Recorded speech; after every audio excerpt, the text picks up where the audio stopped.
I'm going to admit everyone. Oh, never mind.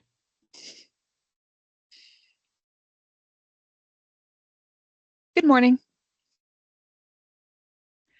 Welcome to our Sewing Enriched and Enhanced Data Grant Refresher webinar.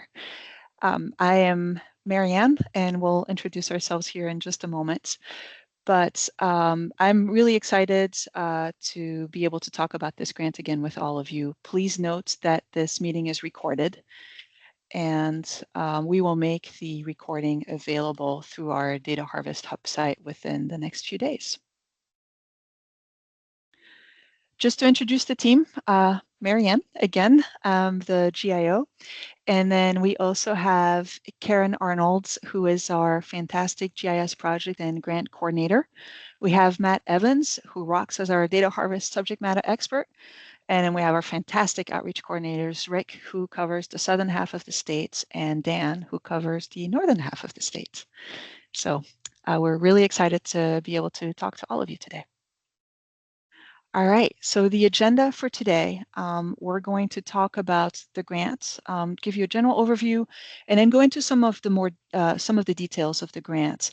We also want to talk to you about the timeline, the platform through which you apply for the grant called eCivis, what that application and the budget looks like, the VEP platform, which we use as part of the grant, and then resources that we've made available and any questions that you might have. So we are using PowerPoint Live through Teams for this meeting.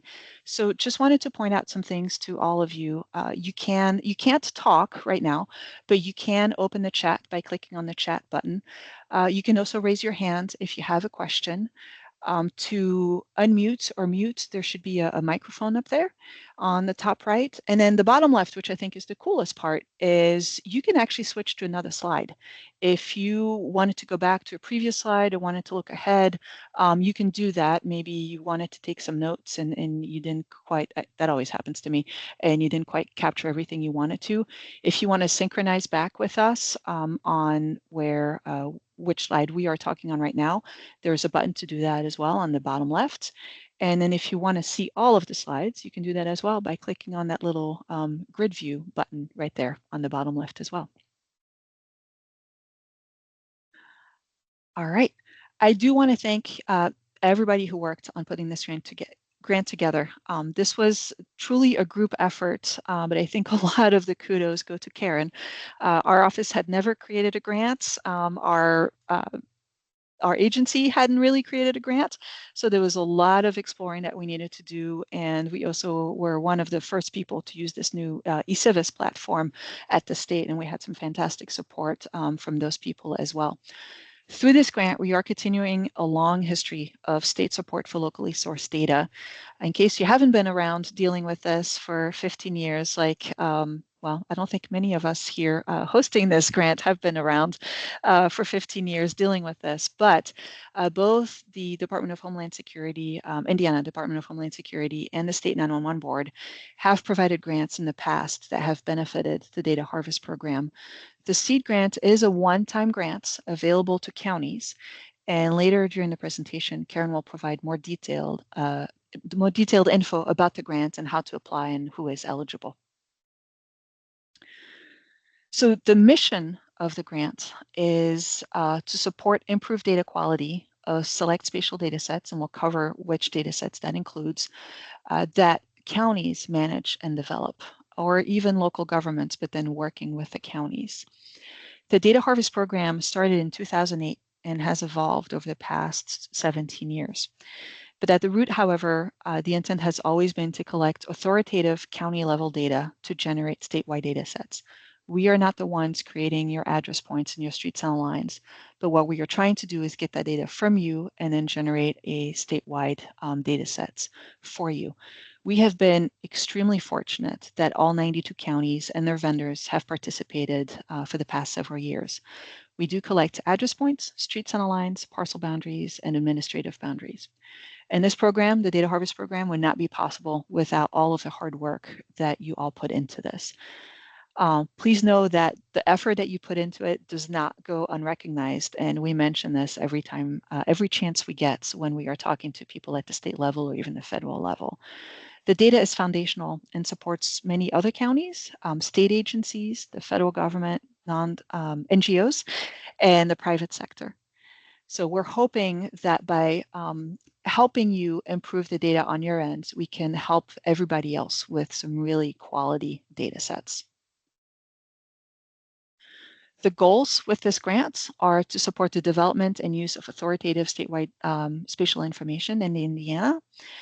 We also want to support the new NextGen 911 standard for emergency response calls, and it has a GIS data model. And this is a big reason why we're using their data schema for most of the data that we are requesting through the data harvest program. And we also want to support collaboration to develop and implement sustainable data quality management practices. This is a one-time grant. However, we will continue to ask for the data in the format and the schema that we are requesting it in today. So we want to make sure that you're not just updating the data that you have right now to that schema, but that you can continue to maintain it in that schema in the future. So the data sets, again, we're looking for site structure address points, so your address points. We are looking for road center lines and their address ranges, also their aliases, the alias names for the streets if you have any. We are looking for parcel boundaries, and then we're looking for administrative boundaries. And we have a list of administrative boundaries here. We're just looking at school district boundaries. Some potential ideas as you are looking at the seed grants. Obviously, bringing your data up to the schema is a big one, but there are other things that you can do. So one of the big uses of this data is to create a statewide geocoder. So you can help us improve the accuracy of that geocoder. And there's a few ways to do that. For example, we have noticed a number of counties are missing unit information. So the unit type, like apartment, condo, suite, and the unit ID, 1, 2, 3, and so forth. Having alias street names and having that table would be really helpful as well, because we are finding some addresses we can't locate because we are receiving the alias street name for that street and not the name that we have in the data set. Populating street center line address ranges, of course, is a big one. If we don't have the address ranges, we can't really use the street center lines for geocoding. And then adding any missing streets and address points. We are finding some missing. And so being able to, maybe add missing information if you haven't had a chance to update your data in a while, this might be a good opportunity to do so. Preparing for the NG 911 implementation. We have a number of boundaries that are really helpful for that, such as service or provisioning boundaries. So that would be very helpful to work on. This data will be used extensively for this upcoming local income tax that's being implemented at the state level and will be in effect starting January 1, 2028. So one thing that would help us out is if the address points fall within the matching parcel boundary. The way that we will be determining the city or town that somebody has to pay income taxes to is by geocoding the address that we are given in the tax form and then matching it to a parcel. And then from the parcel, we are able to determine which municipality the taxes should go to. So that is why getting the address points falling within the parcel will be really helpful. You can also improve your data maintenance by creating those workflows to maintain the data in this NG 911 compliance schema, or at least something very close to it, so that it's easy for you to provide that data to us through our VEP platform. The seed grant itself, what we're asking for with the project description is for you to describe the improvements being made to each data set, demonstrating an understanding of the criteria for reimbursement, explaining the approach planned for each project objective, and then effectively connecting the project outcomes with the grant program goals and mission. And again, Karen will talk a little bit more about that later today. All right, Karen, it's all yours. Okay, great. So I'm going to start out by sharing some of the grant details specific to the grant application, and then answering some questions that you might have about how the grant, how you would answer certain things within the grant. All right, I'm going to start out by sharing the timeline. We are down to 9 application periods. If you remember, this was a rolling application period. We were keeping the application open for about 15 months. And so we're taking it down, and our time is about to run out. We only have 9 application periods that are left. And for May, we've already received 4 applications. So we really only have about 8.5. If you look at it that way. We are reviewing a maximum of 8 awards each month, and any eligible applications in excess of that 8 will carry forward to the next month, but we will only review a maximum of 8 awards in the final month of the period, which is January 6th of 2026. So don't delay, because we don't want you to miss out on the opportunity to take advantage of these funds. And we are accepting 1 application per county, as Marianne mentioned. Okay, so one question that you might have is, so once you get the grant and you start beginning work, how long do you have to complete that work? And so you will have 1 year from the period of performance start date to complete the data improvements. The next question that you might have is, how much money is available per county? There is a maximum award of $30,000 per county, and then we also have implemented a minimum award of $5,000 for each county. And that's going to lead probably to the next question. But what if a county has a special situation and needs more than the maximum amount? We are considering requests for funding above the maximum $30,000, but those are going to be done on a case-by-case basis. And that would be if a county has a unique situation or an extenuating circumstance where it makes sense to award a higher than the $30,000 maximum. And then with that request, you'd have to provide a lot of supporting documentation to justify the need for that additional funding. So the next question would be, so what could you use the money for? So we do have some allowable costs and some unallowable costs that the grant funding can be used to pay for. For allowable costs, it's broken down into 5 different budget items. Those would be the salary and wages, fringe benefits, supplies, which include software, but must have a less than $5,000 total cost.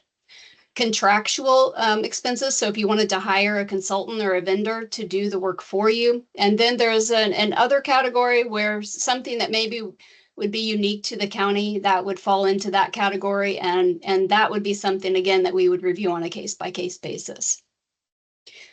Now, for unallowable cost, I've listed 3 here that have been pretty common questions, but there are additional unallowable costs in the NOFO document, so you'll want to refer to that for the full list. 3 of the unallowable costs include indirect costs. So that would be basically your overhead at the county or administrative staff. So the grant funding is not allowed to pay for indirect costs such as those. Another unallowable cost would be capital expenses, and that would include the like buying a piece of equipment that has a lifespan over a year and a cost of over $5,000. That would essentially be a depreciable expense for the county. So that's not allowed with the grant funding. The third thing I want to mention with unallowable costs is the idea of supplanting. And so supplanting really is taking grant funds and replacing existing funding. So say you have a person that is supposed to do 25% of their time on the grant, but they haven't been relieved of 25% of their time from their other duties. So they're actually getting funding for their regular duties and the grant at the same time. And that's kind of the idea of supplanting. The grant funds can be used to supplement a project, but not to replace the funding that's already in place for an existing work that's being done. Okay, just a couple of general questions. So what if you get to the end of the performance period and you haven't expensed all of your money, but you're out of time, you want to go ahead and continue to work? Or what if you complete your project and maybe you only asked for $10,000 at the very beginning, and you've still got plenty of time, and you know, you're underneath that maximum. Both of these situations, we would allow you to request an amendment, and that would allow you to either extend that performance period at no cost, or request an amendment and add some project scope, and then submit a revised budget to show those costs. Okay, so that was more focused on the grant, and I am going to go a little bit into what the grant looks like in eCivis in a few slides in the future here. But now I wanted to focus on what types of projects and what's eligible to be submitted as for a project for the grant funding. All right, the IGIO's prioritized projects to be funded with this program. And Marianne mentioned the focus data sets, and these eligible projects fall within, you know, kind of categorized in those data sets that we're focusing on. The priority 1 projects are going to be your address ranges, alias street names, address point data, and street centerline data. Priority 2 includes parcel data and your incorporated community boundaries.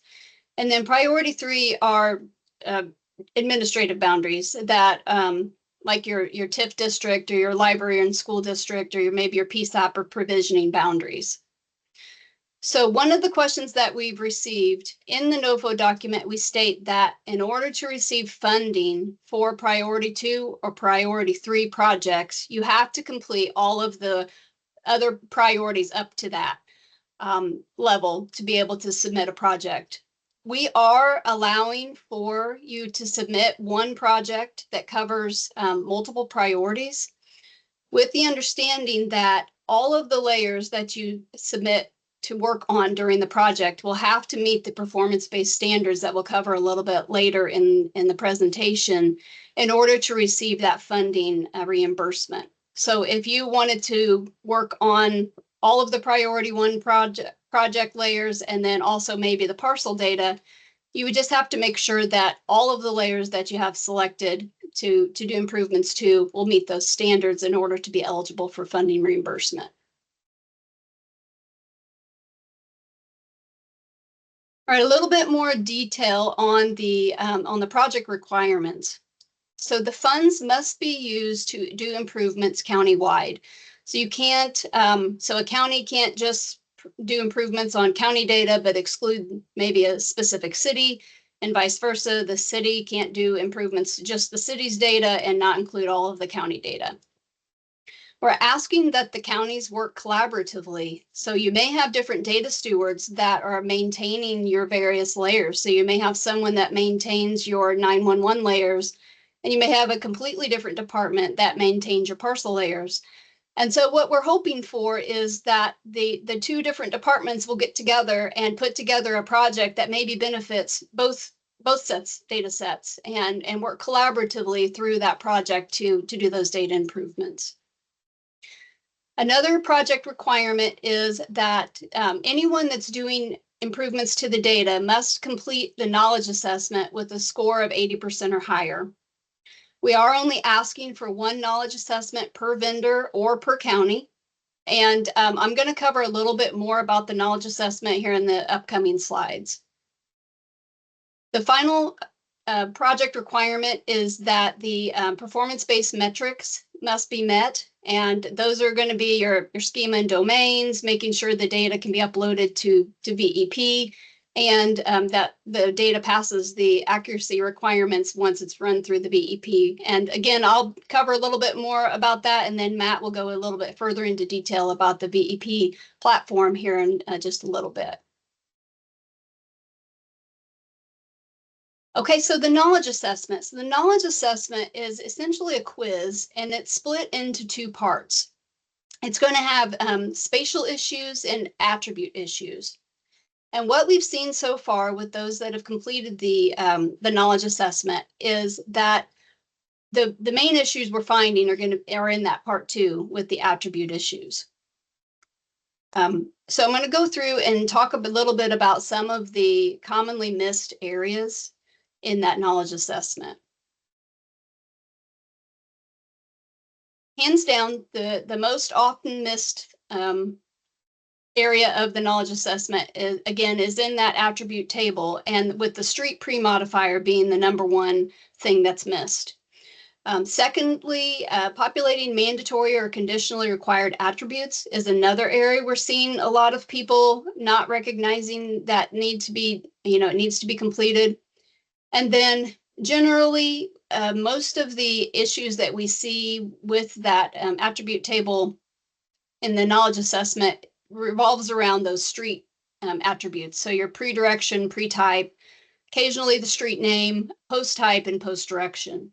So if you haven't completed your knowledge assessment yet, I would suggest making sure that you have a really good understanding of what should be placed in a pre-modifier, all of the street fields, and then make sure that you understand that what needs to be populated, mandatory or even conditional required.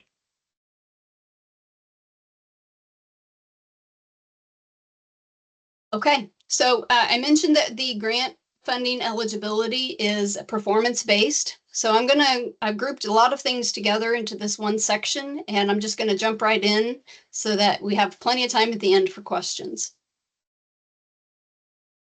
Okay, the funding availability is dependent on meeting the 3 performance milestones. So I'm going to outline the timeline for these milestones in the next slide, but generally speaking, the 3 performance milestones include making sure that the minimum threshold is met to be able to upload the data to the VEP platform, making sure that the data follows the schema and domain requirements that are set by the program, and then also making sure that the data, once it's passed through the VEP validation platform, obtains the minimum passing score required. And all of those things are outlined in the NOFO document. And there are specific links to each of these areas if you wanted to go in and look at what those requirements are also within the NOFO document. Funding for each of these performance-based milestones becomes available at different times throughout the project performance period. As I mentioned, the performance period has a start date, and then you have 1 year to complete the work on the data layers that you've selected. The first milestone is within 3 months from the start of the project, and that is we're expecting that the data would meet those minimum threshold requirements at that 3-month mark. At that point, 25% of the funding becomes available for you to request for reimbursement. The next milestone is when the schema and domain requirements are met. And at that point, an additional 50% of the funding becomes available. And that funding becomes available at the end of the calendar quarter, 6 months from the start date. So that is a little bit different. So I'll say that again. It's going to be available at the end of the calendar quarter, 6 months from that start date. And if you have any questions about when that is, we do cover that during the kickoff meeting, and I give the date that funding becomes available. The third milestone is when the data passes the accuracy requirements, and at that point, the final 25% of the funding becomes available, and then at that point, your project's complete. There will be a 30-day period after the performance period ends for closeout, and you'll be asked to do a final closeout report and just reconcile any open payment requests or anything that's outstanding on the financial side. So one thing that we've seen is it's helpful to have an understanding of what the workflow looks like when you submit an application.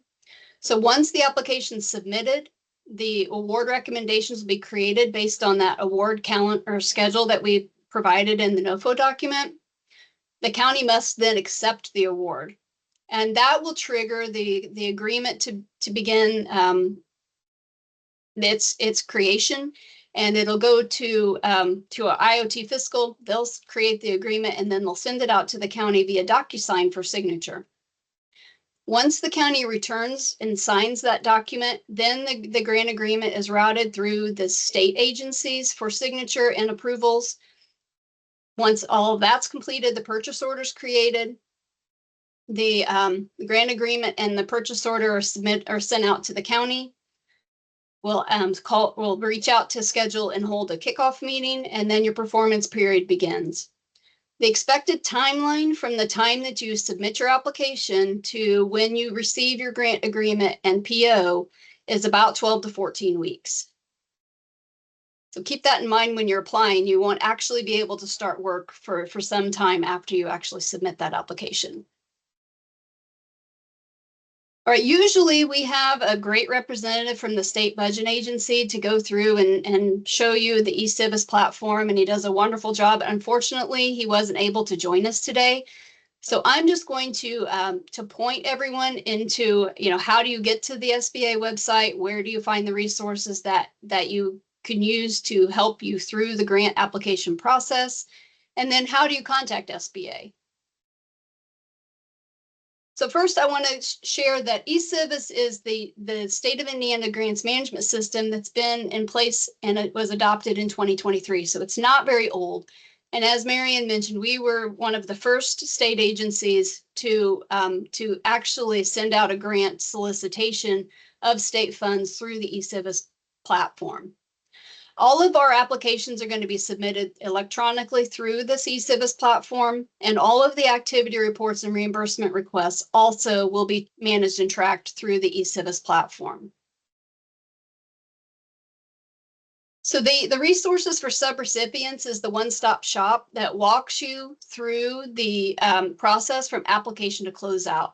And there is a great resource in the support materials that offer a full user guide, single page, like Cliff Notes, and then short YouTube videos to walk you through some of the specific processes that you need in the through the grant process. To get to this resources for subrecipients, you'll want to navigate to the SBA webpage, and that's www.in.gov/SBA. Then you'll use the three horizontal line icon in the upper left-hand corner to expand the menu. Expand a little further down into the grants management side, and then click on resources for subrecipients, and it will take you to this one-stop shop page. If you have questions about how to fill out an activity report or how to make sure your financial report is actually a request for reimbursement instead of just reporting on your finances, then the state budget agency grants management team would be the place to reach out to with those types of questions. And if you have questions about what to put in the budget narrative, then that's something that the GIO grants team can help you with. To reach out to SBA, you're going to navigate again to that state budget agency webpage. You're going to click on the three horizontal line icon to the menu, go down into the contact us, and then choose, to the grants management contact information. And from that point, you would be a non-state employee. Okay, one area that's proven to be easy to miss during the application process is the budget section. So I want to take just a minute to cover a couple of those slides showing how to get to the budget and how to navigate once you're inside of it. So first you would log into Portal, and then you'd create a new application and log in with your credentials. You would need to complete the application submission and then also the profile section. And then once you're done with that, at the bottom of the page, I know it's maybe a little bit small to see here on your screen, but there is a section underneath the application submission section that says application budget and goals. And that's where you would go in and put your budget items. So you'll click on the three horizontal line icons and then choose Edit Budget to enter into that budget section. Once inside, you're going to see various categories of budget items, and they're going to relate directly with the allowable costs that we've allowed for in the NOFO document that are further described before. To expand a section on inside of the budget, you just click on the name. So you would just click on, personnel or click on supplies. This will allow you to add in details about each budget item. For like contractual expenses, you only need to put the expense in the direct cost. You don't need to do a unit and a unit number. And if you need additional rows, then you would just click on the add row button at the bottom there that I have highlighted. Once you have that, then as you scroll down, one other section that's very important is the budget narrative. And this is the place to put your details about your expenses that you're asking for, or your money that you're asking for. So make sure that you're detailing this. And if you're using a vendor or a consultant to do the work, I just ask that you put great definition into what the funds are going to be used for in the different categories. Okay, so we're almost done, I promise. So just a couple of things. I've got a couple of slides here about the seed grant profile and the application that with just some field definitions and frequently asked questions. I'm not going to read through each of these. I'm going to highlight a couple of things that I want to make sure that I point out. And as Marian mentioned, you'll receive an opportunity to you'll get these slides and have an opportunity to view the recording a little bit later on once it gets posted to our hub site. The one thing I want to point out on the seed grant field definitions is the data steward category. We are asking that that you put the data steward for each layer, even if you're not doing improvements on that specific layer at this time during the grant process. So we do require that you put the person responsible for maintaining all the layers that we have available in the application document. On this slide, I wanted to point out that we have had some questions about whether a county can do work and have a vendor do part of the work. And yes, that is possible. And the way that you would do that would be to split that work up inside of the budget. So you'd show however much work the county's going to be doing in your personnel, salaries, benefits, and salaries, wages, and fringe benefits. And then you'd also show in the contractual section how much the vendor is going to be doing. So, and with that, I am going to pass it over to Matt to talk about the VEP platform and close us out. All right, thanks, Karen. Yeah, so I have a couple slides here that'll walk you through the VEP platform that we have at the state of Indiana and how to request some kind of preliminary information that might be helpful for you to get started with the seed grant, and then point you to some existing resources that we've created before we open it up for questions from anybody. So last year we entered into a contract with Datamark Technologies, which is a group within Michael Baker International, which is a large, geospatial and civil engineering firm.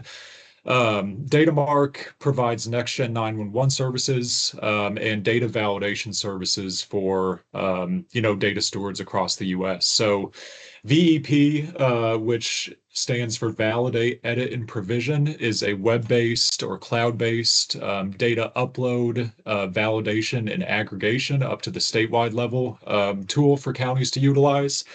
Has a series of different validation rules that it runs on the data that are focused on topology, so kind of the geometric aspect of the data, and NENA Next Generation 911 attribution. So the way it works is once a county or a vendor who's supporting a county uploads their data into the system, they can run or schedule a set of validation rules to be run against the data. Once that's done, the system auto sends emails to the person that uploaded the data. System works like that for a few of the different workflows. So, when you're uploading data into the system, when you're validating that data or trying to download anything out of the system, it'll kind of automatically notify you once those tasks are completed.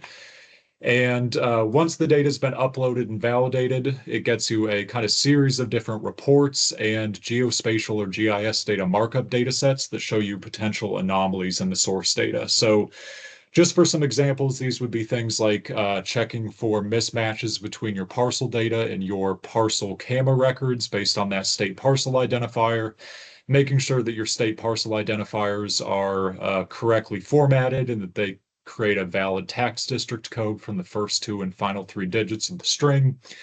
And then a lot of Next-Gen 911 specific validations that focus on things like making sure that your address ranges are consistent, making sure that your street center lines snap to each other where they should, and make sure that there's no duplicate addresses or addresses that might map to multiple street center line features based on the different attributes within them.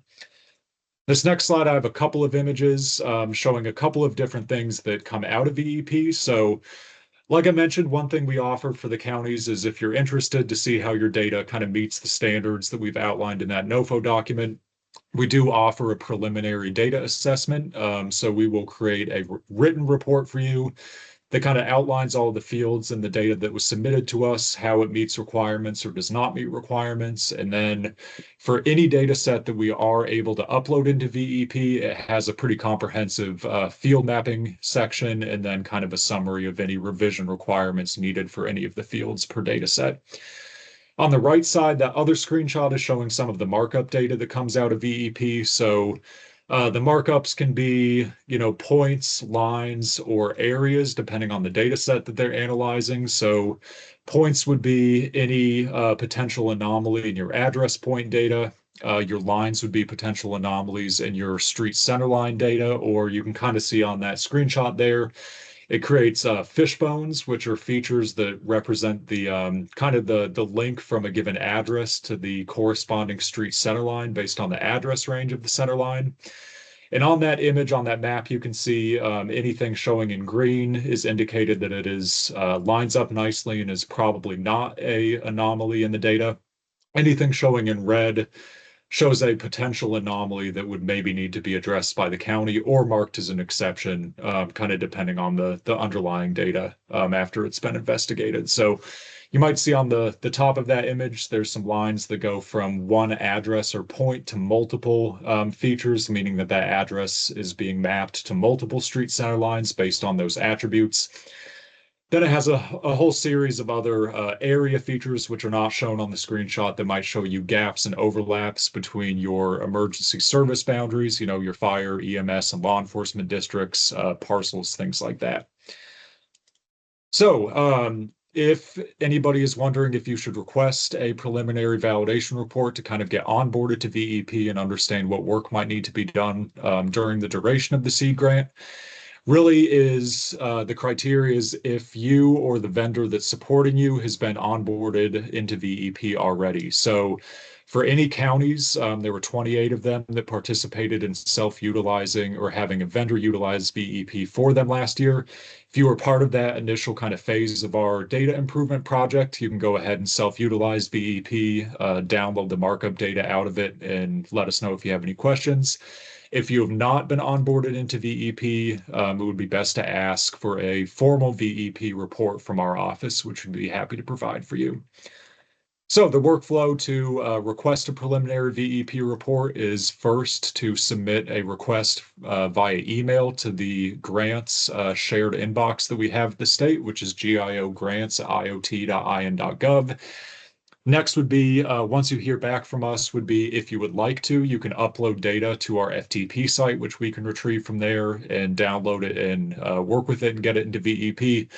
Or since all counties submitted data to us in 2024 for the data harvest, we are always happy to run that report and assessment based on the data that we received last year if you don't want to send us any new data. Would also recommend at the last part of the process to upload the submittal schema spreadsheet, which we have available for public download to kind of crosswalk your data into the schema that we are requiring the data to go into. All right, so I will quickly go over some resources before we open it up for questions. So first is the state's SBA or State Board of Accounts has office hours on the first and third Thursday of each month from 1 to 2 p.m. Eastern Time. You can find more information about those office hours and how to get access to them from that link at that that top cell or top kind of bubble on the slide there. We also have a series of resources for local governments on the Data Harvest website. So that URL points to the Framework Data Improvement project part of the website. So there's some kind of general resources on VEP and the specific validations that are available on there. We also have some ArcGIS Pro toolboxes and other resources that might be of interest as you're undergoing this kind of data conversion and data improvement project. And then at the bottom, Datamark has a public website and kind of support center for VEP that's available without needing a login. So that would be a great place to go if you're looking through the NOFO and have any questions or notice a funding opportunity or NOFO document and have any questions on the success criteria for any of the given validations for a data set. All of the validations from VEP are pretty well documented from Datamark on that site, so you can kind of get a list of what fields are being used to check the data for a given validation and better understand it through there. And these slides will be made available after the webinar is over, so you should be able to go in and click on any of those links after the fact if you need to. And if you want to get in touch with our office, we have a couple of different directions to point you in. So first would be we have a grant program page on the Data Harvest website that has a lot of resources for how to apply for the grant, what the allowable expenses are, links to all of those external resources like the Notice of Funding Opportunity, the VEP website, etc. Again, there's that shared grants email, which goes to multiple of us within the IGIO, and we'll be happy to answer any questions that you have if you reach out to us via email. And then finally, we do have a blog and newsletter that goes out each month called Geo Insights that, as different developments come up during the duration of the grant window will be posted in there as well. So and I will, at this point, leave it open to any questions if anybody wants to put them in the chat. And Karen, Marianne, or myself, depending on what your question is, will be more than happy to answer it.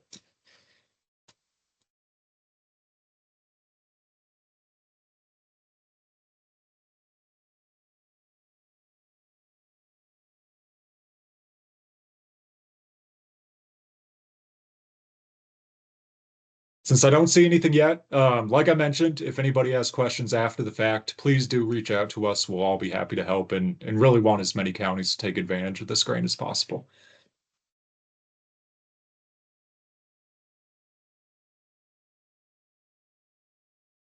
I'll just follow that up, Matt. Just a really quick mention of the data harvest, the dashboard on the data harvest webpage for the grant program. There is a dashboard that shows which counties have taken advantage and applied to the grant, and that is updated pretty regularly. And I'll also be covering the dashboard and the status of the program during a short presentation at IGIC this year. And Karen, it looked like Steve from Noble County had a question about the performance period, if you'd be able to answer it in the chat. Okay, yes. So does the work performed under the grant need to be completed within a year, or can you perform the work in a shorter time frame? So there are requirements for the funding eligibility, for the funding to become available. So you have the 3-month mark for that minimum criteria for uploading to VEP to get the 25%. But at that next milestone, say you're complete with the work at the 6-month mark, you can request both the additional 50% for that second milestone and the final 25% if your work is complete at that point of that second milestone. So that would be at the end of the calendar quarter, 6 months from the start of the grant period. Does that help?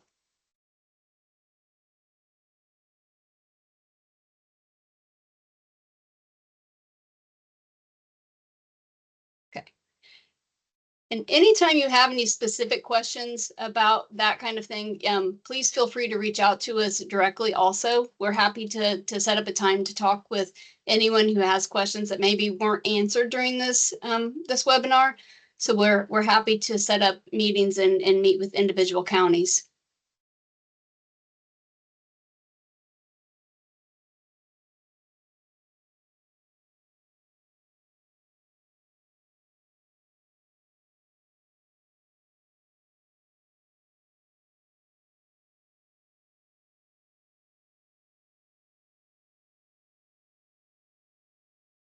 If you want to ask a question, you can raise your hand and we'll unmute you, or you can type it in the chat.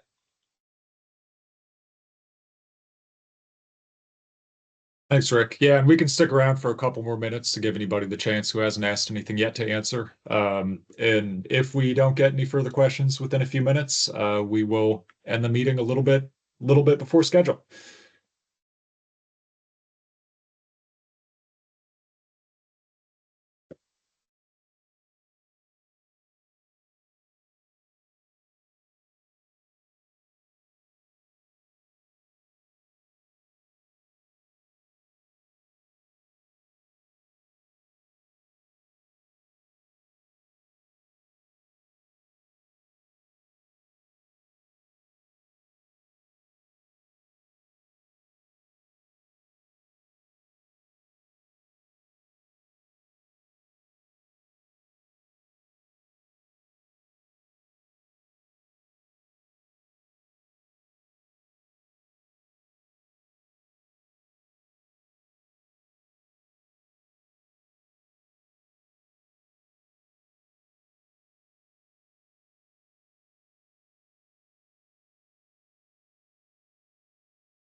Thanks everyone for attending. If you have any questions, don't hesitate to reach out to us and we'll do our best to answer within a timely manner. Have a great rest of the week. Thanks all. Thanks, everyone. Thanks.